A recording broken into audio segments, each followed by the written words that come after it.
everyone, welcome to today's video. I'm Maggie. I'm Zach. And today we're gonna show you pressing sublimation on a bunch of different colors. We have the same design here that we're gonna press on all the different colors so you can kind of see the difference of what it'll take on all these. So we're just gonna start with the white right away. All right, so this first shirt is gonna be a 100% polyester white shirt, so it should take on the colors pretty good. Let's give it a shot.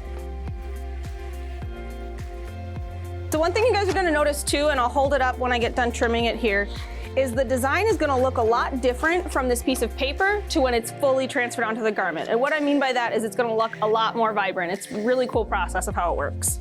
The image is mirrored, so when you put it on there, it's gonna be right reading. All right, let's give this a go. So I'm pressing this at 395 degrees for 35 seconds. 35 seconds. Now we just hang out. Here it goes. That could have been scary. That thermal tip did not work the best, but all right, here it is.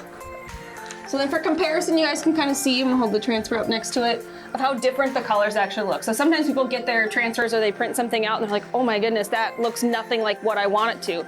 We always ask, have you tried pressing it? Because you can see it can be such a huge difference, but it looks great. So now this is gonna be kind of our gold standard of what we're gonna compare everything else to.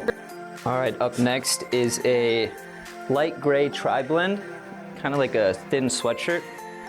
So yeah, if you can't find what it's made out of on the top one, they usually have this bottom tag, and that'll tell you this is 75% polyester, 13% cotton, and 12% rayon.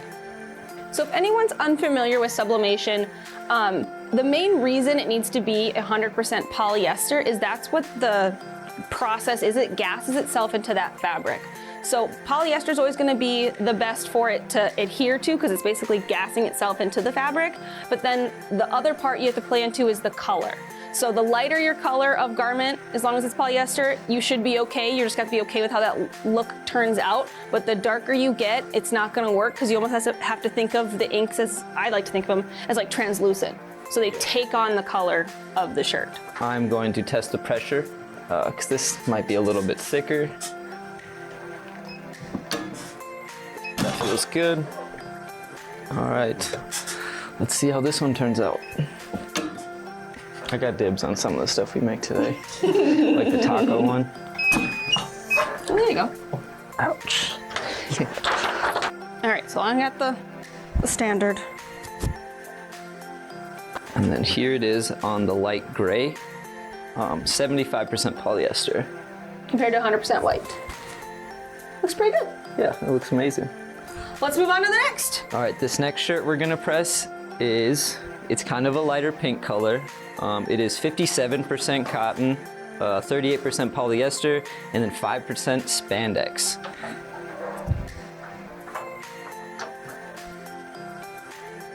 All right, so now we got all four corners taped down. See if this works a little better. All right. And here it is. Oh yeah, that works perfectly. Stayed down really nicely. Too nicely. There we go. I'll just peel that off. So I'll compare it to the white one. Yep. This is our standard. So and then here, this is 57% cotton, so you can kind of see that it is a little bit more faded than a 100% polyester, but it still came out really nice. It's kind of got more of a vintagey look to it, I'd say. Next we have it's kind of like a baby blue women's athletic shirt. This is 100% polyester. Yeah, I kind of wanted to see when we were picking out these garments just like different tones. I still wanted it to be complementary, but also to show you the different like hues. So like the blue and the blue, what that would look like. You know, putting blue and blue might be a little weird, but kind of seeing how it turns out.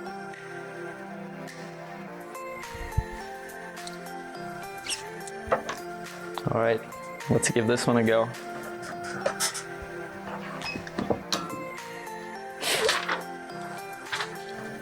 I actually think this one turned out really nice. I think it looks really cool with the blue tones.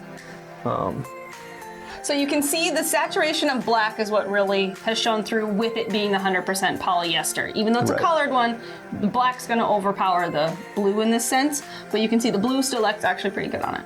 All right, last but not least, we kind of have what we'd say probably a wild card. So we decided to pick just something really dark so you guys could see what would happen on this dark of a garment. So in this case, it's a brown 50-50. And that's where one thing too, we wanted to make sure in the design we chose that we did choose black, because black is gonna help if you decide to put it on these darker garments. But I don't know about this blue. All right, let's go for the darker colored garment. All right, moment of truth. Let's see how she looks. Okay. Okay. It showed up. Yep. So there it is. It's definitely more faded. Yeah. I personally like this one a lot. The blacks almost look brown a little too. It's definitely got that vintagey look to it. And that wraps up today. We started with the 100% white polyester, and then we kind of worked our way to a darker garment. And as you can see, it's definitely different on everything you do. So. But in honesty, they don't look bad. So I'm really happy with how everything turned out. It's just gonna be what works best for you and your project. Definitely. All right, hope you guys learned something today. If you wanna see more sublimation content from us, let us know, but don't forget to like, comment, and subscribe. See you next time. Bye.